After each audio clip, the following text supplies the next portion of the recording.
Assalamualaikum warahmatullahi wabarakatuh. Apa kabar teman-teman semua sekalian? Senang sekali kita bisa berjumpa kembali dalam mata pelajaran pendidikan agama Islam dan budi pekerti.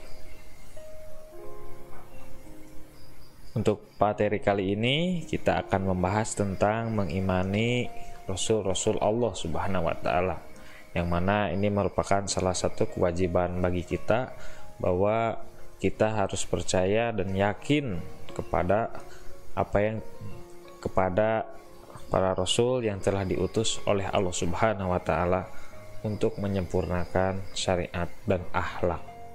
Untuk itu, mari kita simak materi pembelajarannya berikut ini. Baik, secara pengertian bahwa yang dinamakan iman kepada rasul-rasul Allah adalah meyakini bahwa Rasul itu benar-benar utusan Allah Subhanahu wa Ta'ala yang ditugaskan untuk membimbing umatnya ke jalan yang benar agar selamat di dunia dan di akhirat. Rasulullah merupakan manusia pilihan Allah Subhanahu wa Ta'ala. Tentunya Rasul diberi keistimewaan tersendiri. Salah satunya ialah diberi keistimewaan mukjizat. Mukjizat ini ialah diperuntukkan untuk membuktikan kebenaran bahwa Rasul itu adalah benar-benar utusan Allah untuk meluruskan akhlak umat manusia. Pengertian ini adalah iman kepada Rasul berarti meyakini. Meyakini di sini adalah ikrar di dalam hati bahwa memang para Rasul Allah itu adalah sebagai utusan Allah yang ditugaskan untuk membimbing umat manusia. Selanjutnya, apa sih perbedaan antara Nabi dan Rasul? Mari kita lihat di dalam tabel berikut ini. Yang pertama, yang disebut dengan Rasul adalah seorang manusia yang diberi wahyu berupa syariat dan diperintahkan untuk menyampaikannya kepada umat manusia.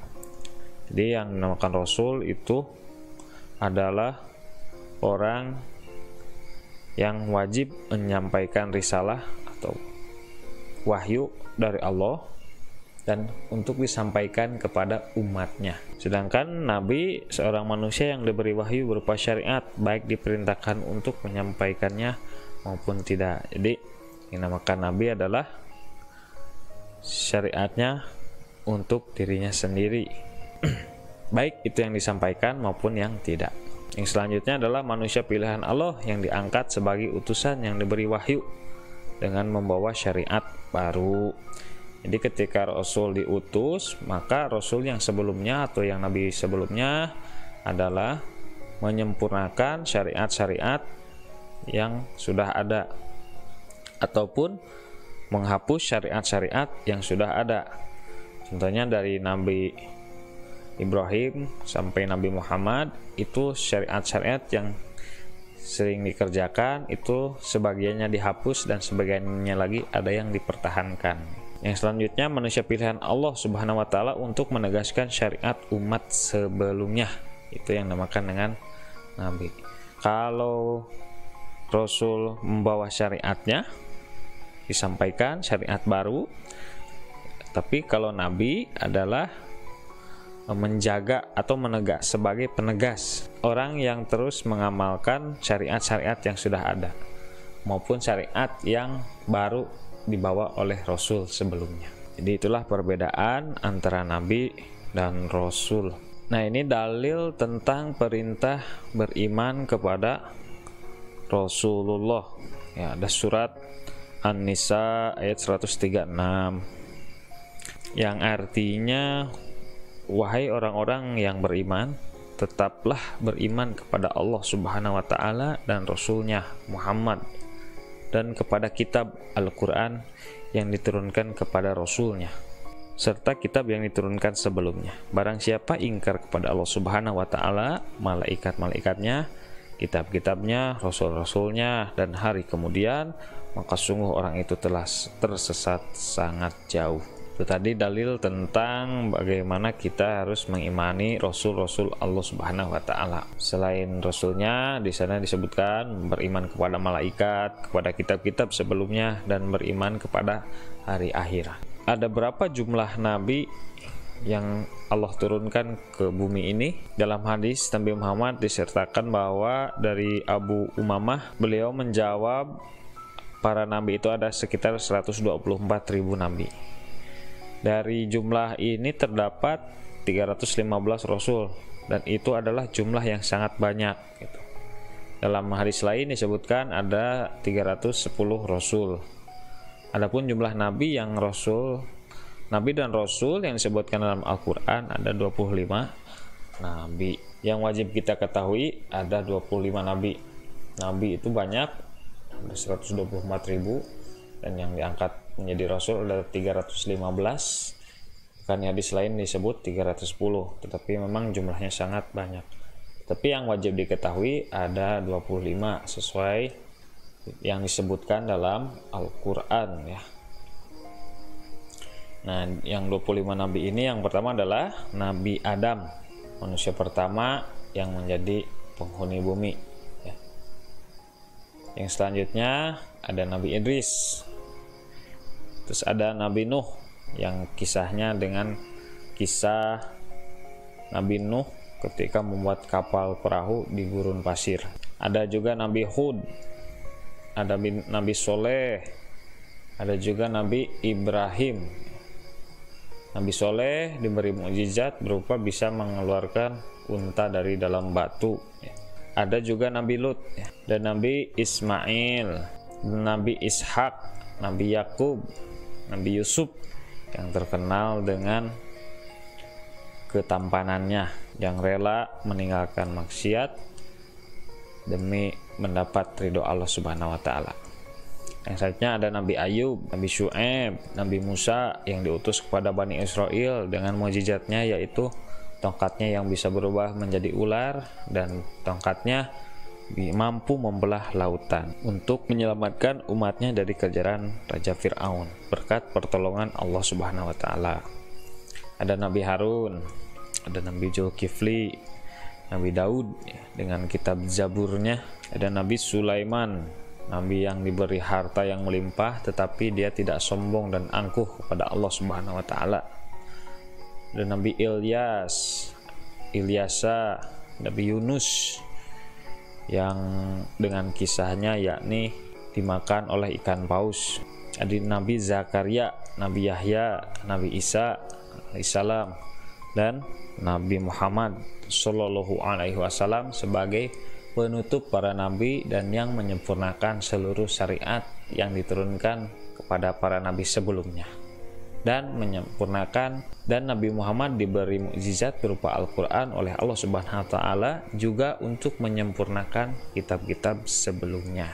Baik, saya akan ceritakan salah satu kisah Nabi, yakni kisah Nabi Muhammad SAW sebagai penutup para nabi dan sebagai penyempurna syariat sebelumnya. Nabi Muhammad adalah manusia pilihan yang diutus oleh Allah Subhanahu wa taala untuk menyebarkan agama Islam di muka bumi. Beliau lahir sebagai yatim dan hidup sederhana bersama pamannya Abu Thalib. Rasulullah hidup dan menyebarkan agama Islam dengan penuh perjuangan. Semasa hidupnya, beliau adalah seorang yang taat dan perilakunya menjadi suri teladan yang baik. Untuk meneladani Nabi Muhammad, ada baiknya kita mengetahui kisah hidupnya dari lahir hingga wafat ya. Rasulullah lahir pada tahun gajah. Tahun ini adalah tahun masa di mana pasukan gajah yang dipimpin Abraha Habsy yang datang dari Habsyah ke Mekah dengan ingin merobohkan Ka'bah. Di tahun itu juga Nabi Muhammad lahir dan dibesarkan sebagai anak yatim. Ayahnya bernama Abdullah wafat sebelum Rasulullah SAW lahir.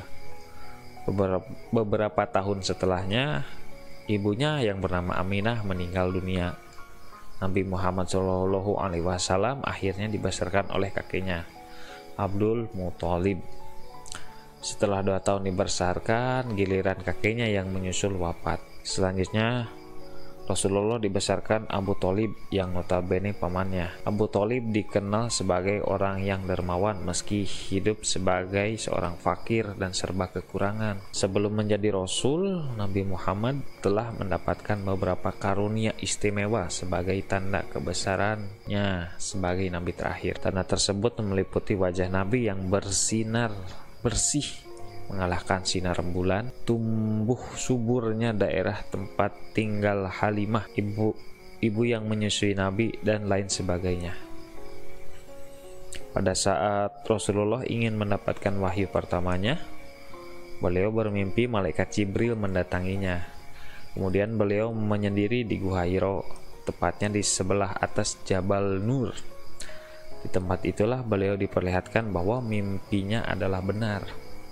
Malaikat Jibril pun datang kepada Rasulullah SAW dan turun wahyu pertama, yaitu surat Al-A'laq ayat 1-4. Peristiwa inilah yang menjadi awal mula perjuangan Rasulullah menyebarkan agama Islam di muka bumi.